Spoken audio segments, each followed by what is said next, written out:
E é sempre para mim muito... Eu gosto do carinho dos irmãos, de falarem comigo e tal, de ser recebido. E eu me sinto muito bem recebido aqui por vocês, tá? Marcos Amaral me deu essa incumbência de trazer a palavra nessa noite. Fico muito feliz, muito grato ao Senhor pela oportunidade de estarmos juntos, porque eu sempre e costumo dizer que a gente não veio aqui por acaso, a gente não estava em casa de bobeira e de repente tem esse compromisso na igreja. Isso é vida religiosa. A gente veio aqui por amor. A gente veio aqui adorar aquele que nos ama para sempre e que sempre nos amou e que nos sustenta. Então é motivo de alegria estarmos juntos.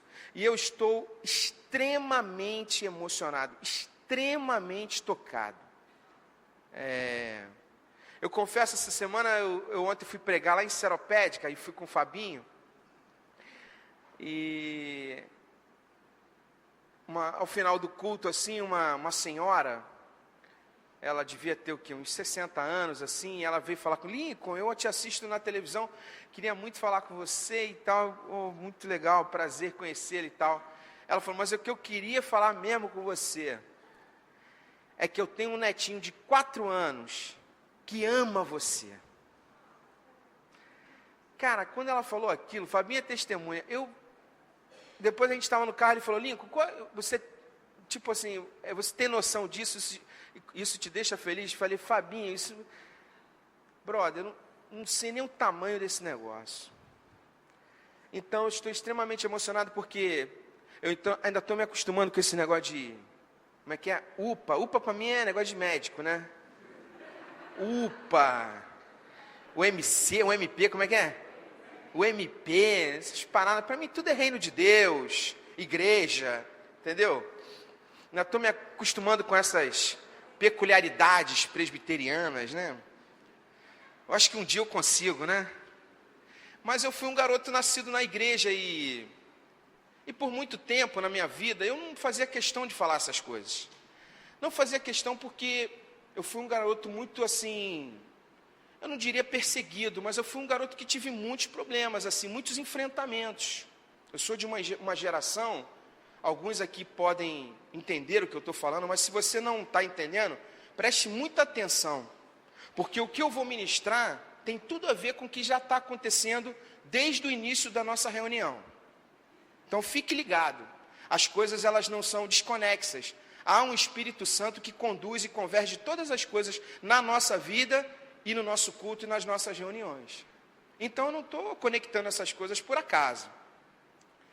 Eu fico muito feliz de ver a participação da galera dos adolescentes, muito, extremamente emocionado, porque eu fui um adolescente da igreja, e eu sei o que é o enfrentamento de um adolescente da igreja, e tudo que eu peço a Deus, essa semana mesmo eu estava orando assim, ó, Senhor, não me deixa ser careta, bicho, não me deixa ser velho, no sentido de ser chato, de ser coroa, no sentido de ser ranzinza, de ser chato, no sentido de perder a alegria em ti, de ser velho, no sentido de aborrecer os outros, de ser maduro, mas não ter a ingenuidade de perceber o teu frescor, de ser um cara com uma determinada idade, experiência, mas perder a fé. Porque eu fui de uma geração que era uma dificuldade. Isso aqui, por exemplo, era muito difícil a gente participar, ter uma bateria. Quantos enfrentamentos eu tive com pessoas mais velhas na igreja, de chegar um tempo eu falar assim, eu não quero nem mais falar nisso, eu não quero mais nem me envolver nisso. Mas o Senhor foi muito bom, e Ele ali me tocava, me lembrava de pessoas que passaram na minha vida e que foram muito importantes para credenciar e autenticar na minha vida o meu chamado e a forma como que Deus estava cuidando da minha vida como um todo. E eu creio que Ele faz isso. Mas isso, irmãos, é um chamar a atenção para as nossas vidas, para que não podemos perder a essência do Evangelho. Quando Jesus ele fala acerca das crianças, e eu me lembro do meu chamado, o meu chamado aconteceu, eu tinha 12 anos. Eu fico imaginando os velhos ficar olhando para mim e falar, pô, uma criança, indo na frente. Eu queria que eles me vissem hoje. Quando aquela criança de 4 anos me assiste na televisão e fala, caramba, eu amo esse cara, o tal do Lincoln Lira.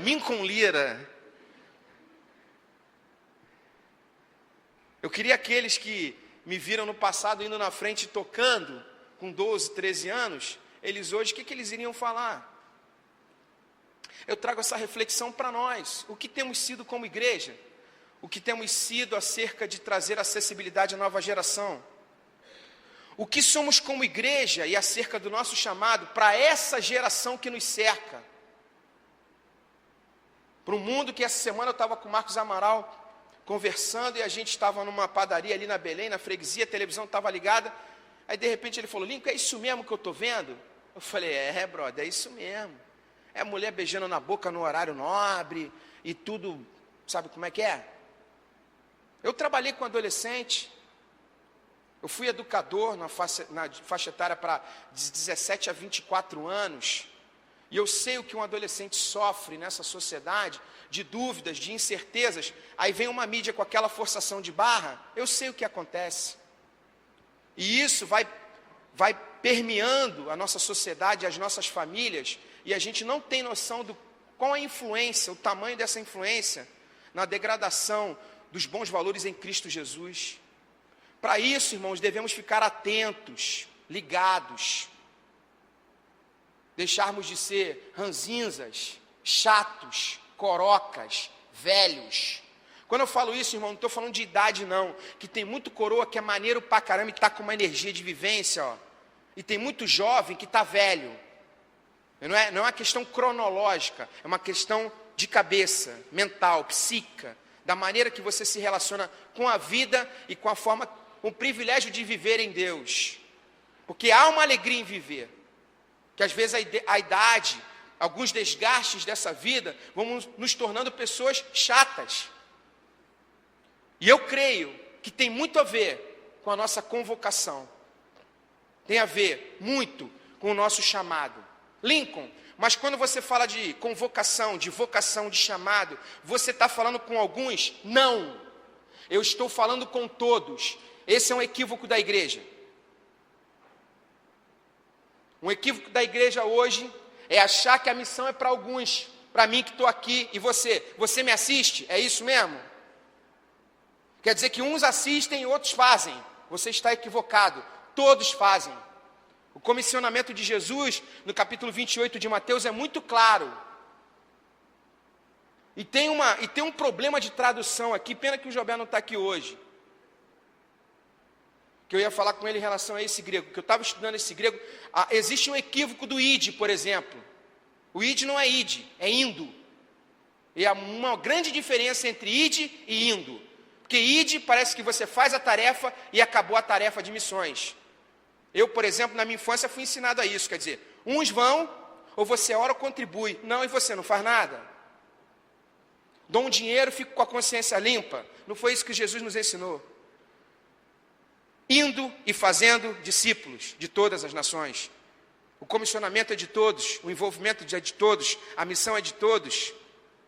A convocação é de todos. É claro que somos um corpo, irmãos, e a compreensão de corpo de Cristo é perceber que uns têm uma função, outros têm outras funções, e essas funções vão se cooperando em conjunto para que esse corpo tenha utilidade na edificação daquilo que é chamado corpo de Cristo. E a nossa compreensão é entender qual é a minha parte, o que devo eu fazer, porque tem algo para você fazer e só você pode fazer, e o Senhor te convocou para isso. E muitas das angústias e chatices dessa vida é quando você não descobre isso. E tem muitos, na jornada da minha caminhada, eu percebo que tem 10, 20, 30 anos de igreja, ainda não sabem o seu comissionamento. Ainda não sabem o porquê foram vocacionados nessa terra. Você não veio à toa nessa terra, irmão. Você não veio por acaso aqui. Eu sei totalmente o pilar de convicção teológica em que estamos. Eu não caí aqui de paraquedas. Eu sei exatamente. Só que eu digo uma coisa para você. Eu não estou falando de salvação. Porque para muitos, está salvo, está salvo. E depois, acabou? Eu me lembro, há pouco tempo eu fui ver uma pregação do Ariovaldo Ramos, que me impactou muito. E num dos exemplos que ele dava, ele falava o seguinte: Ariovaldo Ramos, que é um cara que prega sobre missão integral, presidente da Visão Mundial, um dos grandes pensadores cristãos da nação brasileira. E o Ariovaldo pregava assim, ele dava um exemplo, fazia uma metáfora, como que uma compreensão de quando chegarmos no céu, no dia do juízo e quando adentrarmos ao reino. E ele dizia o seguinte: já pensou você chegando no céu e o Senhor falando assim: oi Lincoln, tudo bem? Beleza, legal, ó, você pode entrar, você está salvo.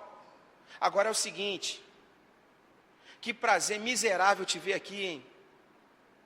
Você ficou esse tempo todo de bobeira lá na terra. Você adentrou ao reino, mas o que você fez? E o chamado lindo para a tua vida de alegria e de felicidade que você ia desfrutar, você não fez nada. Será que você ia ficar feliz com isso? Irmãos, eu não estou falando de salvação, eu estou falando do que você está comissionado a fazer nos dias de hoje para a tua geração.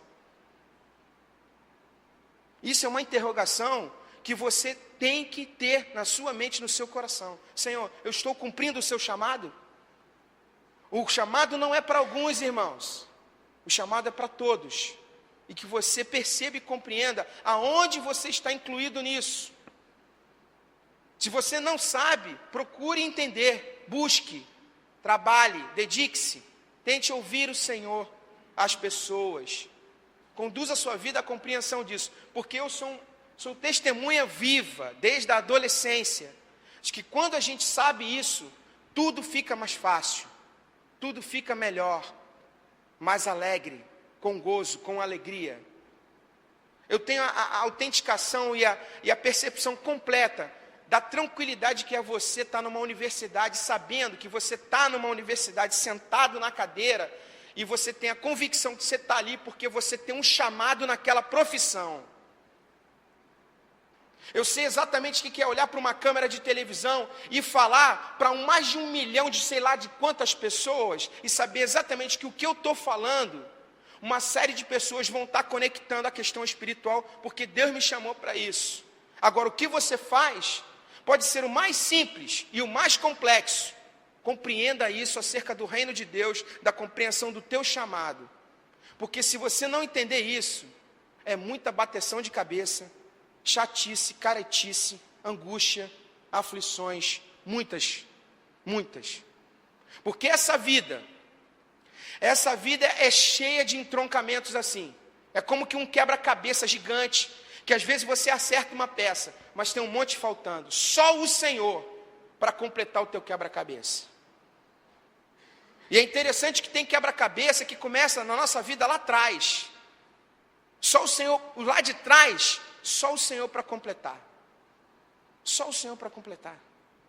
E Jesus, irmãos, Ele é o nosso maior exemplo nisso, no cumprimento do seu chamado. Jesus é o nosso maior exemplo e alvo a ser imitado, a ser seguido, porque Ele exemplificou de uma forma muito clara de que maneira devemos proceder. E é isso que eu vou tratar com vocês hoje, em nome de Jesus, amém? Eu queria que você abrisse o texto de Lucas capítulo 22, verso 39.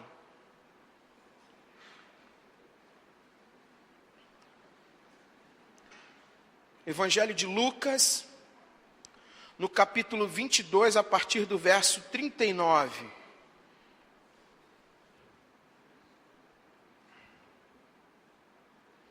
Lucas 22, a partir do verso 39.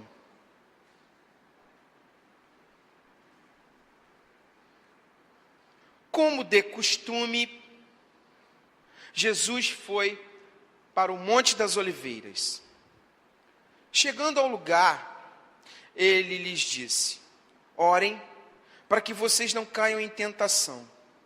Ele se afastou deles a uma pequena distância, ajoelhou-se e começou a orar: Pai, se queres, afaste de mim este cálice. Contudo, não seja feita a minha vontade, mas a tua. Apareceu-lhe então um anjo do céu que o fortalecia. Estando angustiado, ele orou ainda mais intensamente e o seu suor era como gotas de sangue que caíam no chão. Quando se levantou da oração e voltou aos discípulos, encontrou-os dormindo, dominados pela tristeza. Por que estão dormindo? Perguntou-lhes. Levantem-se, orem, para que vocês não caiam em tentação. Senhor, obrigado pela tua palavra. E eu creio, Senhor, que tu nos trouxeste aqui para te ouvir. Então, em nome de Jesus, eu te peço que tu tira toda a distração, toda a falta de foco, qualquer tipo de capacitação do Lincoln, ou de cada um de nós, tira, Senhor, que o teu Santo Espírito tenha prioridade em nos falar. Em nome de Jesus, quebranta os nossos corações, quebra paradigmas, traz a nós a luz da tua palavra acerca daquilo que tu queres falar aos nossos corações no profundo, Senhor, na nossa identidade, na peculiaridade de quem somos, Senhor, que só o teu Espírito nos conhece profundamente. Vem sobre nós e que venha o teu reino, em nome de Jesus, amém. Esse é um texto que tem me marcado há algum tempo, acerca do chamado de Jesus. Jesus tinha muita clareza do seu chamado e, como eu compartilhava aqui com vocês, é uma tranquilidade de viver quando nós temos a convicção do nosso chamado em Deus. Seja ele no mundo acadêmico, seja ele no mundo profissional, seja ele no mundo familiar, de entender perguntas do tipo: por que eu nasci nessa família? Um monte de confusão. Meu pai é assim, minha mãe é assado, meu tio é desse jeito, meus irmãos são assim. Há uma soberania de Deus nisso. A compreensão do teu chamado tem muito a ver com isso. Quando você entende o seu chamado, o Senhor começa a traduzir a sua história, daquilo que Ele está construindo em você. As coisas não são por acaso. Você não nasceu por acaso. Você não é fruto do acaso. O Senhor Deus, na sua infinita misericórdia, no seu amor, na sua grandiosa generosidade por nós, criou você. E quando Ele cria você, Ele tem um propósito para a tua vida. Mas só que, da mesma forma que há uma soberania, há uma condição de Deus de compreender de que você é um ser que decide as coisas. Há um livre-arbítrio da decisão da sua caminhada, das pessoas que você se relaciona, das pessoas que você admite estar perto. E toda essa condução, quando você entende o seu chamado, você começa a perceber que essas escolhas são fundamentais. Teve um tempo da minha vida, quando eu queria ser músico, que eu falei: Senhor, aonde eu começo? Eu não sei nem como é que eu começo. E Ele falou assim: cole com as pessoas que já fazem isso. E eu comecei a andar perto. O meu sonho era conhecer um cara que tinha gravado um LP. Eu sou do tempo, o negócio... Essa garotada não sabe nem o que é LP, né? Long play, bolachão. Isso, já fez assim, ó, isso aí, um bolachão. E aí eu me lembro que eu conheci um amigo meu, falou assim: Lincoln, eu conheço um cara que ele é o guitarrista do Sinal de Alerta. Eu falei: é mesmo? E ele gravou um LP? Gravou um LP. Eu quero conhecer esse cara. E é assim que Deus vai construindo a nossa vida. Eu me lembro há pouco tempo dando aula, aí eu fiz uma pergunta: alguém aqui tem uma definição de o que vai ser e tal em relação à sua profissão? Eu quero ser engenheira química, a menina falou. Eu dava aula para meninos do ensino público. Cheguei perto dela e perguntei assim: você já conheceu um engenheiro químico? Ela: nunca. Está fazendo sentido para a tua vida isso, irmãos? Aquilo que você quer ser tem uma construção em Deus. Você sonha com alguma... ou você nem sonha. Mas se você tem sonhos, se você tem projetos, se você tem um coração a realizar em Deus, começa a detalhar isso na sua vida, porque o Senhor Jesus é muito claro que Ele tem essa condição para o cumprimento do seu ministério. A primeira frase desse texto que ela diz: como de, o que diz aí na sua versão? Costume. Ah, interessante, hein? O mestre, o Filho de Deus, ele tinha costumes. A gente é cheio de costume, né? Cheio de costume. Eu que estou ficando velho então, meu irmão, é uma sistematização lá em casa, hein? É uma louça que o copo não pode sair daqui desse lugar. É um encaminhamento do lavamento de louça que tem que começar por esse talher. É um sabão no supermercado que só serve aquele. A minha mãe, quando vai fazer compra comigo, que ela é mó engraçada, ela, meu filho, você tem que pegar uns negócios novos. Isso aqui é lançamento. Eu falei, mãe, isso aqui sempre deu certo. Mas experimente. Isso é o espírito jovem. Mas a nossa vida é cercada de sistemas, de costumes, de hábitos. Quais têm sido os seus hábitos? Ver televisão todo dia? Isso é um hábito do brasileiro. Será que é legal isso? Será que isso está na construção de quem você quer ser em Deus, do propósito da sua vocação? O que você ouve? O que você vê? Eu hoje, bem de manhã, estava vendo alguma coisa na televisão, estava vendo coisas verdadeiras absurdos. Absurdos. A televisão está ali. Se eu não tenho o mínimo de conhecimento e discernimento, eu embarco bonito. Eu fico imaginando as pessoas embarcando naquela história. Se o mestre Jesus falou que ia destruir o templo em 3 dias, os caras reconstruíram o templo da parada, meu irmão. E é quepar, e é não sei o quê, e acende o fogo, e a galera vai.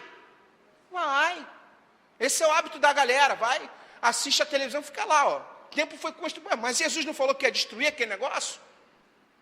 Estude por que ele falou que ia destruir. Ele falou que ia destruir porque o povo fez daquilo uma idolatria.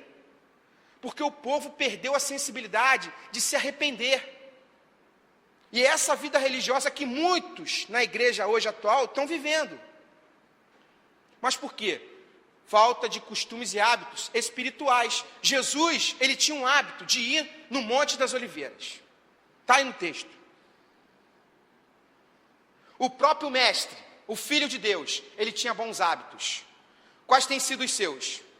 Eu não sei qual é a sua disciplina espiritual da sua vida. Eu sei o seguinte: você tem que ter disciplinas espirituais na sua vida para a compreensão do teu chamado. A vida não é o automaticismo, irmãos. A vida não é aperta o play e vai andando. Não é isso. Eu não sei aonde é teu Monte das Oliveiras.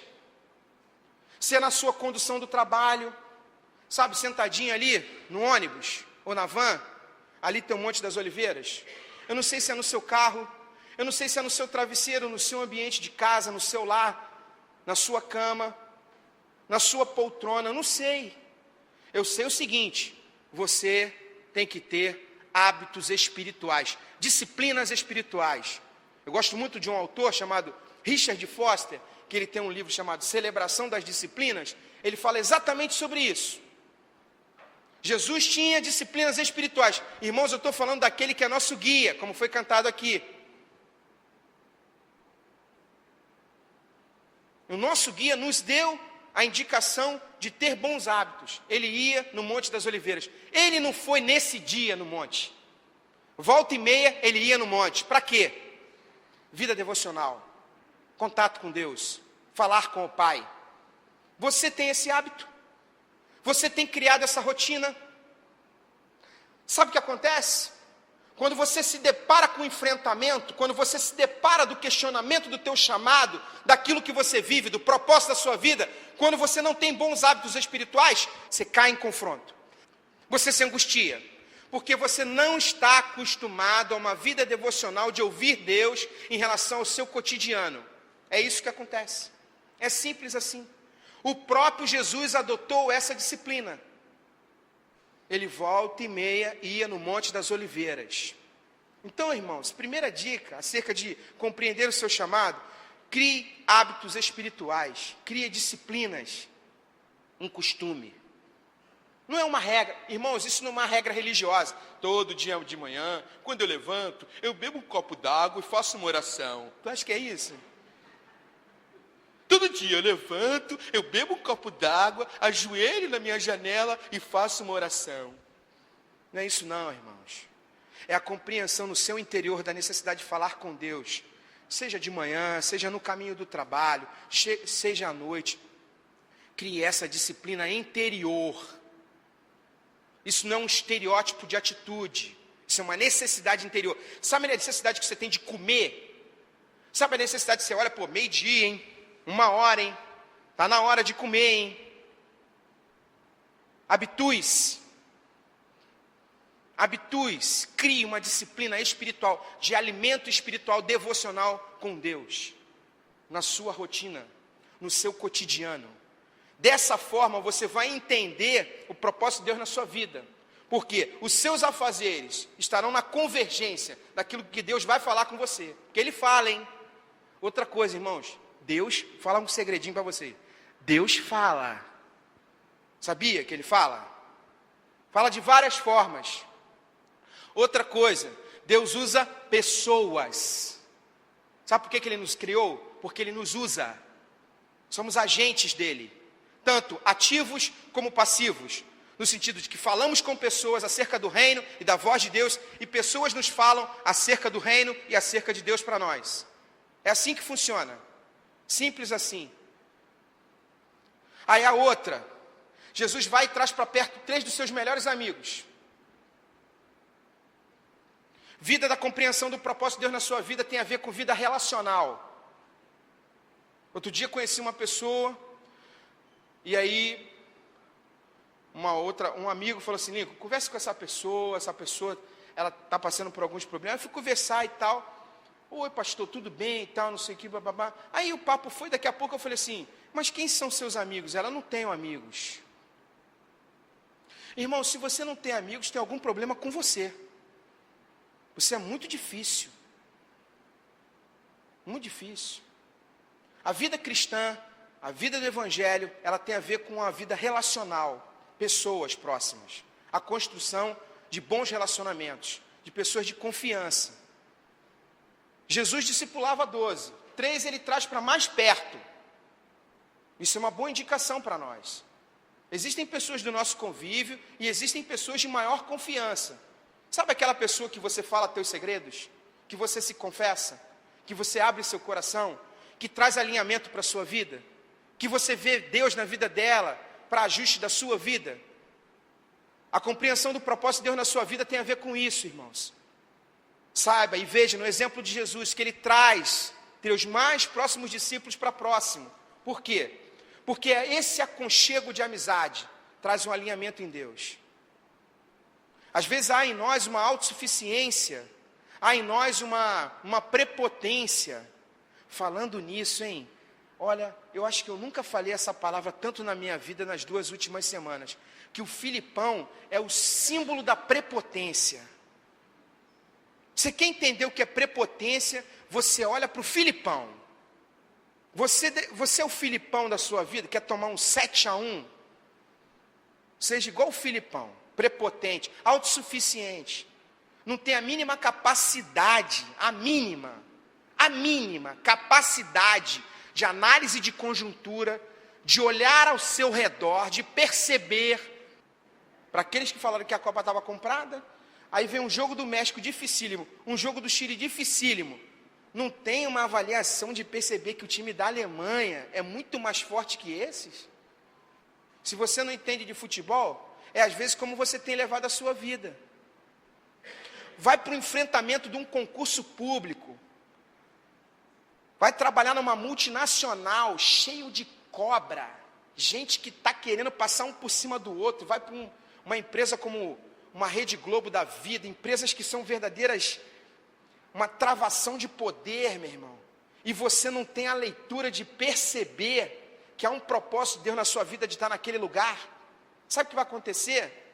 Prepotência, tu vai tomar de 7-1, meu irmão. Não vai conseguir acordar para ir para o trabalho. Sabe quando tu acorda e tu fala: caramba, eu vou para esse trabalho.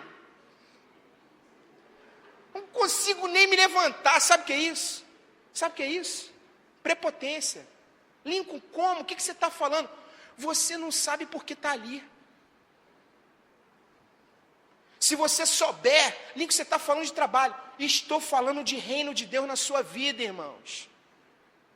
Chega desse negócio de achar que igreja é no domingo e que chega na segunda e na terça é outra coisa. Não, tudo é reino. Tudo é reino. Jesus vai para esse monte, isso aqui não é sinagoga não, é monte. E ele ia todos os dias, ou uma vez por semana, não sei. Havia um costume dele ir nesse lugar, sabe por quê? Porque ele tinha a percepção do enfrentamento de ir para a cruz. A percepção do cumprimento do seu chamado de ir para a cruz, sabe para onde ele vai? Na hora do confronto, de perceber que é guerra, eu vou para onde eu sempre vou. Quando você está com medo, quando você está no enfrentamento, para onde você sempre vai? Para o colo da mamãe? Tem uns que vão para o colo da mamãe. Para o colo do papai. Agora, quando é o Pai Celestial, essa é a fórmula certa. Mas, irmãos, se você não cria esse hábito, se você não cria essa rotina, essa compreensão muito difícil, você é pego de surpresa pela vida. Você vai vivendo, de repente você se depara. Caramba, meu filho está nas drogas. O que eu faço? Caramba, a profissão que eu escolhi, o relacionamento, a pessoa que eu imaginei casar, escolhi errado. E aí, como é que faz? Sabe o que é isso? Não entendeu o propósito de Deus na sua vida, como um todo. Tudo tem uma soberania, tem um porquê. Quando a gente abre mão do nosso egocentrismo, entrega nas mãos de Deus essa linha da nossa vida, as coisas começam a fazer sentido. Elas começam a ser encaminhadas de uma forma divina, sobrenatural. É claro que tem uma coisa que é natural, que é o fazer, sim, a sua parte, mas tem um controle de Deus na sua vida. E é muito importante quando você identifica isso. Jesus vai para o Monte das Oliveiras, como de costume, traz os amigos para perto, e ele toma uma outra atitude interessante. Vejam bem, irmãos, prestem muita atenção. Amigos perto e solitude. É antagônico? Não. Preste atenção. Quer entender o propósito da sua vida, a sua vocação, tenha esses dois momentos na sua vida. Amigos por perto e momentos de solitude. Ele traz os amigos para perto, mas ele tem um momento a sós com Deus. Solitude é diferente de solidão. A solidão, ela vem ao teu encontro. A solitude, você vai ao encontro de estar só. Você opta por isso. Isso é solitude. Ter momentos a sós com Deus. Você tem tido isso? Você busca isso? Você cria momentos para isso? Você cria circunstâncias para isso? Você cria uma possibilidade circunstancial de estar nesse lugar, um lugar a sós para ouvir Deus? Minha mãe, quando eu era pequena, ela sempre falava um negócio. Quando um burro fala, o outro... Para Deus falar com a gente, você precisa ficar quieto. Para ouvir Deus, fique quieto. Solitude. Você abre a propagação da voz de Deus na sua vida. Muitas vezes a gente não consegue ouvir Deus porque nossa vida tem sido muito ativa. Muitas atividades.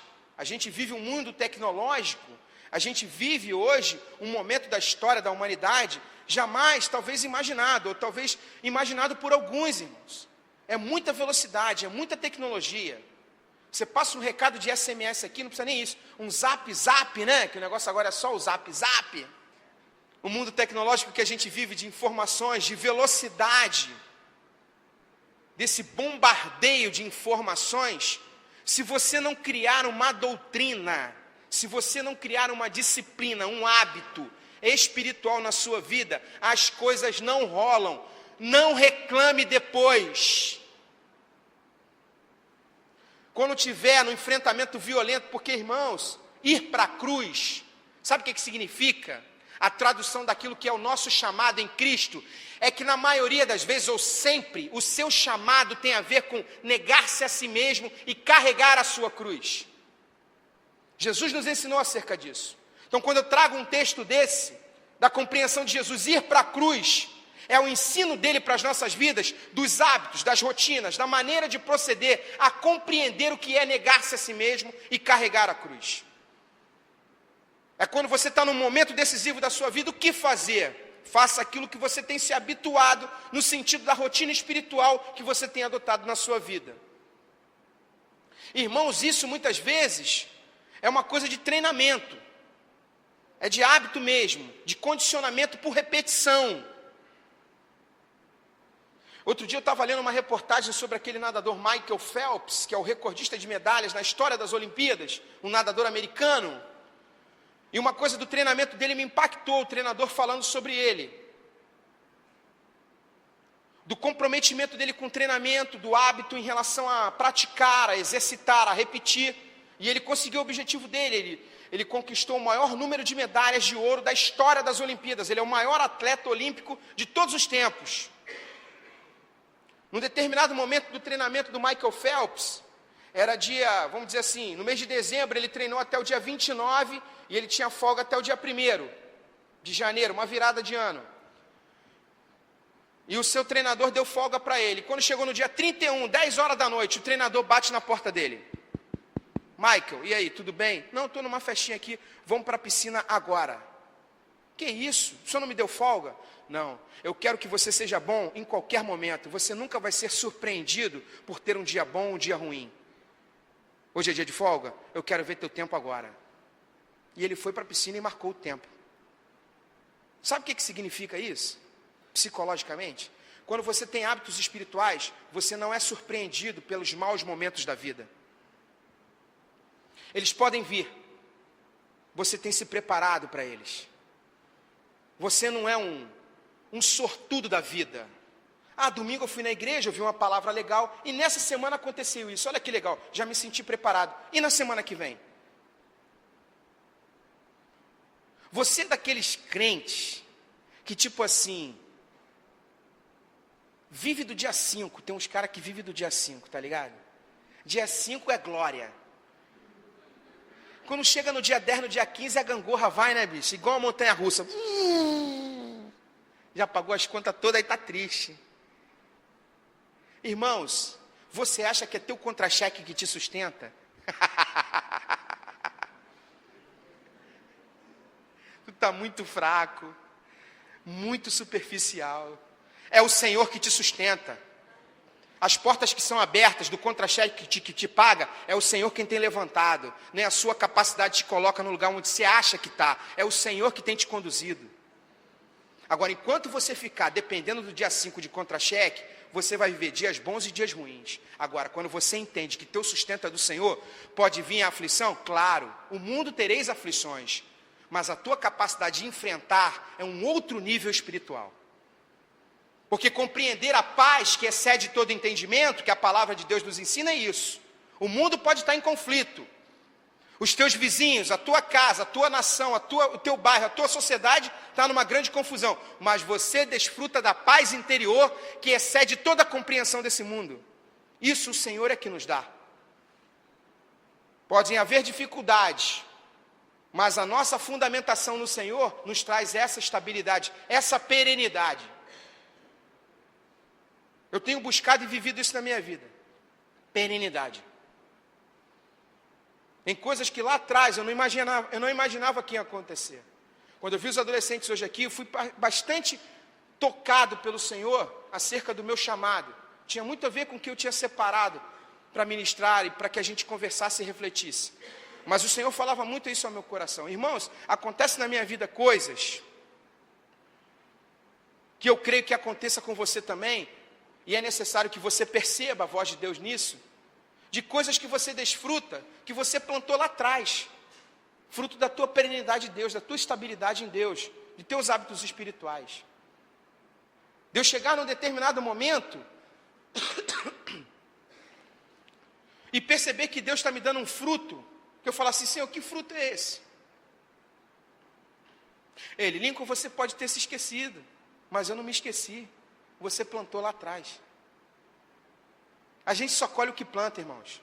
Não existe esse negócio de plantar uma coisa e colher outra. A natureza nos ensina e a natureza proclama a glória de Deus. Se você planta manga, você colhe abacate? Colhe, irmãos.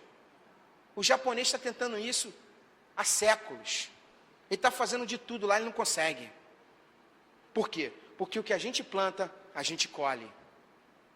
Existem tecnologias que você antecipa a colheita, que você tardia uma colheita, que você armazena uma colheita. Isso você pode, vai aprendendo a fazer isso. Agora, a essência do que tu planta vai ser a essência do que você vai colher.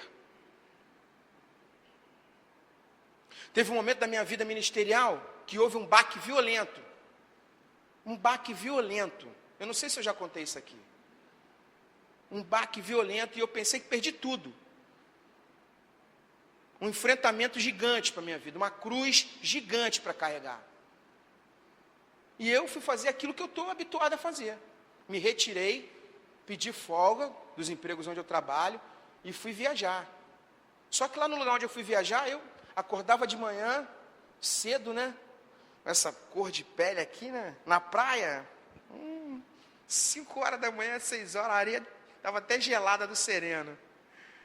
E eu sentava lá na praia, isso foi lá em Praia do Poço, final de João Pessoa. Num lugar remoto lá. E eu sentava os barquinhos assim, eu sentava e ficava ali relax. Livro, Bíblia do lado, meditando, orando. E é sinistro, quando a gente se depara com algumas situações na vida, que você ora, e acontece igual Jesus. Vocês repararam no texto o que aconteceu, irmãos? Jesus, como de costume, vai ao Monte das Oliveiras, traz os amigos para perto, tem um momento de solitude e começa a orar. A oração dele é o seguinte: esse é um momento crucial da humanidade de Jesus. Ele fala para Deus assim: se possível for, afasta de mim esse cálice, mas seja feita a tua vontade. Para os teólogos, esse momento é um momento clássico da humanidade do nosso Mestre Jesus. Do top, do máximo da aflição de um ser humano. O negócio é tão violento que ele, como o seu suor é como de sangue. É sangue, tanta aflição. Ele ora. E sabe o que Deus fala? Quem sabe? Alguém aqui sabe? O que Deus fala? O que Deus fala, irmãos, para Jesus? E ele ora a noite toda, intensamente, o texto diz. O que Deus fala? Nada. Isso aí. Nada. Deus não fala nada. Eu vivi um momento assim, eu não sei qual é o teu momento, mas existem momentos na nossa vida assim, que você ora, e sabe o que Deus fala? Nada. Sabe por quê? Porque o silêncio de Deus é resposta. Porque você já sabe a resposta. Porque Jesus já conhecia seu chamado. Sabe por que às vezes a dificuldade da compreensão das respostas de Deus para a sua vida? Você não tem compreensão do teu chamado. Até o silêncio você vai entender. Eu orava de manhã naquela praia lá, e Deus não falava nada. É angustiante, cara. Você ora por uma coisa, você está na dificuldade, e Deus não fala nada. Por quê? Porque Ele já falou. Porque aquela demonstração de silêncio já é uma resposta efetiva da compreensão do que você deve fazer e do que você está fazendo. E tinha uma criança brincando assim. Tinha uns 2 dias que essa criança ela estava mais afastada na praia. Ela estava na mesma pousada que eu estava. E ela ali perto ali. E aí, com os brinquedinhos, mas quando eu me aproximava, criança, né? Quando eu me aproximava, ela se afastava. Naquela timidez, naquele constrangimento de criança, né? E eu fiquei na minha ali, a barraquinha ali e tal, aguinha de coco, relax. Mas triste, cara, profundamente triste. Do tipo assim, acabou tudo, não sei nem como recomeçar as coisas. E no 3º dia, e era impressionante, eu chegava, parece que ela da janela de algum lugar onde ela estava, ela me via chegar. Porque eu chegava, dava 5, 10 minutos, ela chegava. E ela ali. E eu orando: Senhor, fala comigo, Senhor. Me ajuda a compreender essas coisas. Me ajuda nos próximos passos. Uma dificuldade tremenda, irmãos. Um negócio assim que eu jamais pudesse imaginar que uma pessoa pode passar. E chegou no 3º dia, eu ia para uma outra pousada. Eu terminei, fechei minhas coisas. Fui para o meu quarto lá, arrumei minhas coisas. Quando eu desci para pagar, aí um senhor, era o dono da pousada. Aí eu falei assim: o senhor fecha minha conta, então, não sei o que lá. Ele abriu uma pousada meio humilde, assim, meio rústica, né? E eu tinha feito um depósito de 50% para a reserva da pousada, e os outros 50% eu ia pagar no fechamento. Quando ele fechou, falou: é tanto. Aí eu puxei o cartão. Que eu puxei o cartão, ele falou: infelizmente a gente não aceita cartão. Aí, marra de carioca, né? Prepotência, né? Autossuficiência. Como é que o senhor não aceita um cartão? Mundo de hoje, você não teve o depósito. Todo senhorzinho de si, né? Aí o coroa na tranquilidade, na simplicidade. Porque Deus, irmãos, Ele vem no simples. Sabe o vento? Na brisa? Ele vem na simplicidade. Ele vem na tranquilidade. Abriu o livrão assim, quando ele abriu o livrão, pena que eu não trouxe meu outro caderno, que tá no meu outro caderno. Um desenho lindo. O sol, desenho de criança. O sol, a cadeirinha, um menino sentado na cadeira, cabelo vermelho. Lincoln, eu te amo. Assinado, me lembro, Mariana. Aí o coroa falou assim: Lincoln, a minha neta, ela é sua fã. Ela ama você. E ela falou para mim que você é um homem de Deus. Então é o seguinte, você é do Rio, né? Quando você chegar no Rio, você me deposita a outra parte. Para alguns irmãos, sabe o que é isso? Coincidência. Mas sabe o que para mim é? Outra parada. Eu sou de outro time. Eu sou do time daqueles que têm uma vocação no Senhor. Daqueles que ouvem a voz de Deus na simplicidade da ação da vida das pessoas do cotidiano. Eu sou, irmão, de um time que tem vida espiritual. Eu sou de um time que estava orando na praia 3 dias, olhava para as ondas do mar e falava: Senhor, fala comigo. Ele usou aquela criança. Jesus chega para o pai e fala assim: ó, eu não aguento essa pressão. Eu acho que eu não vou suportar essa cruz. Se possível for, afasta de mim esse cálice. E Deus não fala nada. Há pouco tempo eu estudando esse texto, ano passado, estudando mesmo, eu estava lendo um comentarista que diz o seguinte, e hoje, como eu não acredito em coincidências, foi falado isso aqui hoje. Eu não sou no mundo de coincidências. O Monte das Oliveiras, que significa Monte da Prensa, que significa lugar onde o azeite é prensado, lugar de unção, lugar de poder. Geograficamente, o Monte das Oliveiras, à frente dele, o frontal é Jerusalém. Não é à toa que Jesus ia para ali, porque existia uma simbologia espiritual acerca de Jerusalém para Jesus, a conquista espiritual de Jerusalém. Só que na retaguarda, atrás do Monte das Oliveiras, uma coisa que você só estudando vai saber, e que o comentarista falava isso com muita clareza, na retaguarda do Monte das Oliveiras, sabe o que tem na retaguarda, atrás do Monte das Oliveiras? As grutas, montanhas e cavernas da Judéia. Como foi citado aqui, lugar onde Davi fugia de Saul. Sabe o que significa isso, irmãos? Eu estou terminando por aqui. Para que você compreenda isso na sua vida. Existe a possibilidade na oração de Jesus de ter um plano B, de fugir. De ir para a retaguarda. E se afastar. E sair fora daquilo que era o cumprimento do seu chamado. Mas o que Jesus fez? Jesus cumpriu o seu chamado e foi para a cruz. Aonde tem sido a tua vida? Nas cavernas da Judéia? Na covardia do chamado? Está se escondendo aonde? Nas colinas e montanhas da Judéia? Está no plano B? Tua vida teve um brilho maravilhoso do plano A, do chamado de Jesus numa determinada fase, mas a fase que você vive agora é o plano B da covardia? De que você assiste o chamado de outros? De que você é um mero batedor de palma da manifestação do reino de Deus? Salvo está. Mas e depois? E daí? Qual o propósito da sua existência? Qual o propósito da sua vida? Você tem cumprido o teu chamado?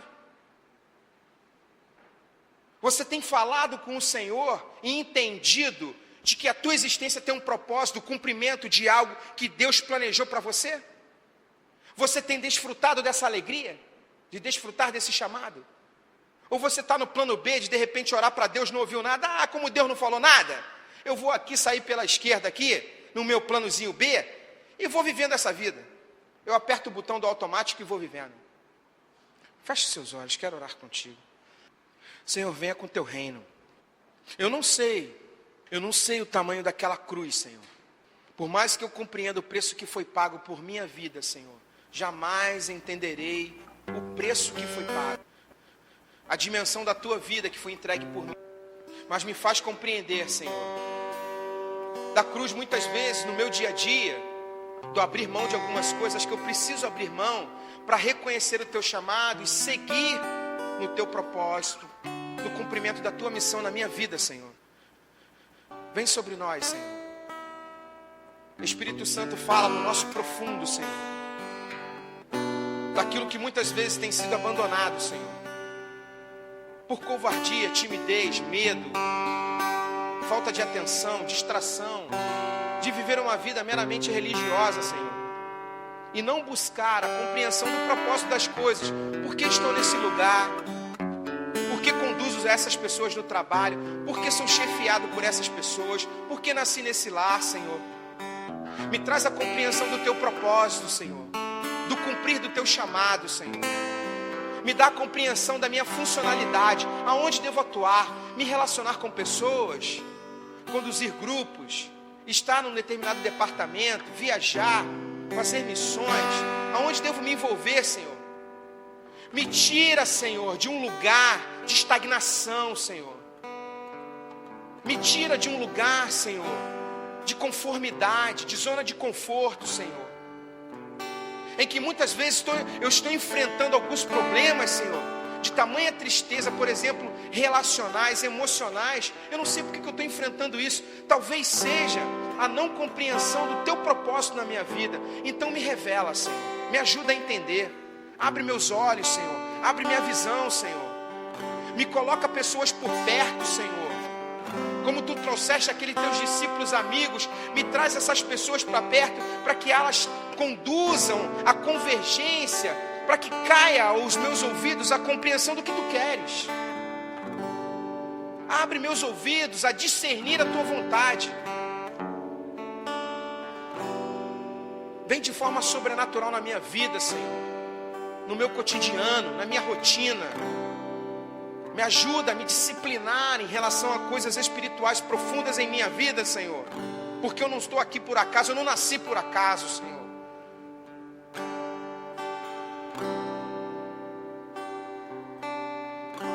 Vem sobre nós, Senhor.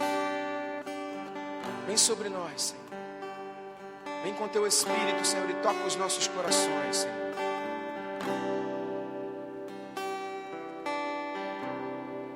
Vem sobre nós, Senhor. Vem com teu reino, Senhor.